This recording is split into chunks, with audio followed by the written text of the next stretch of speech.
Hi, this is Mr. Hun, your AP Computer Science Principles Coach.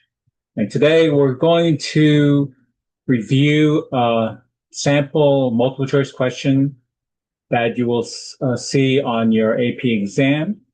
And this question is all about nested conditionals or nested if statements.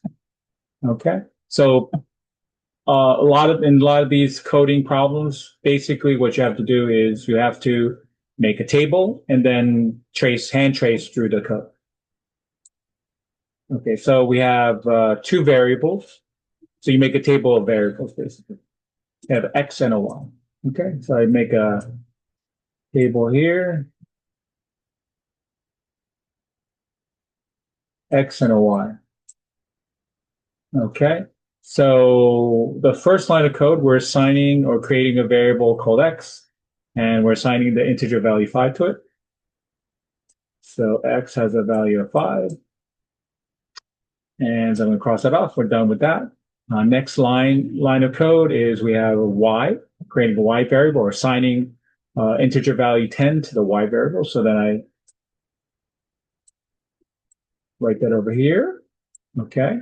And then cross that out. And now we have to check a condition. Okay. So the condition we're checking for is X less than 15? So what's inside of X? We have 5. Is 5 less than 15? Okay, so that is true. 5 is less than 15. Okay, because the condition is true. Now we're going to now we can go inside the body of the if statement. Okay, now we have now this is where we have the nested conditional. So we have this if, and then we have an if and statement inside an if statement. Okay, so now we have to check this condition. Is Y less than 20? Y is 10.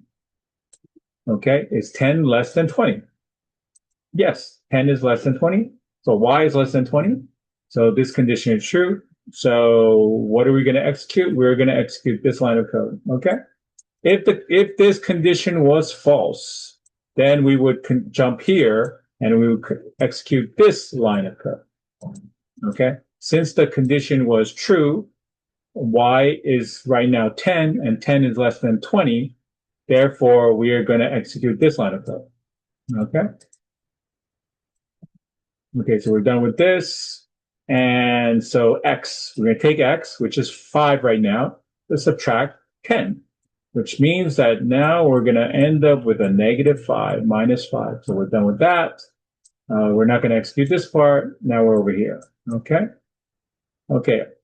Apparently, according to the answer key, a lot of students have made the mistake of when, I guess, whenever they were testing out this type of question,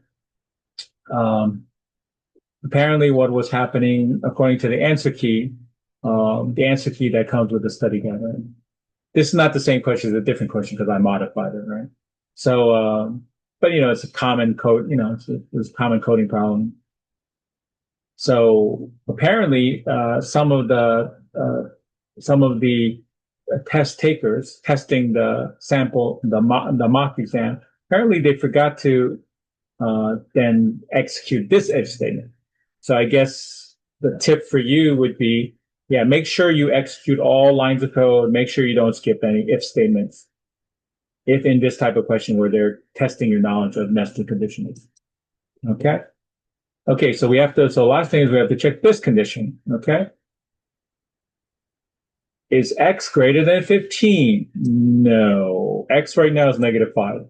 -5 is not greater than 15. So this condition is a false. So because the condition is false, we're not going to execute this line of code. Because we're not going to execute this line of code, X will stay -5. Okay. Okay, so X stayed -5. So then we have our, ooh, why can I not? Okay, my screen is frozen for some reason. Okay. Well, in any case, I remember what the choices are. So the choice was A was 0. You can kind of see that over here, down here. Okay. Choice B was 5. You can't see it. The screen froze on me. Choice C was -5. I remember what the choice was because I'm the one who came up with the choices for this sample multiple choice question. And then D was 10. Okay. So, according to according to the table we made, and then after we hand trace the code through the code, the nested conditional, so C is the correct answer. X ends up being -5. Okay, so the correct answer was C, -5. Okay, thank you, and have a great day. I hope you learned something today. Okay, if I can just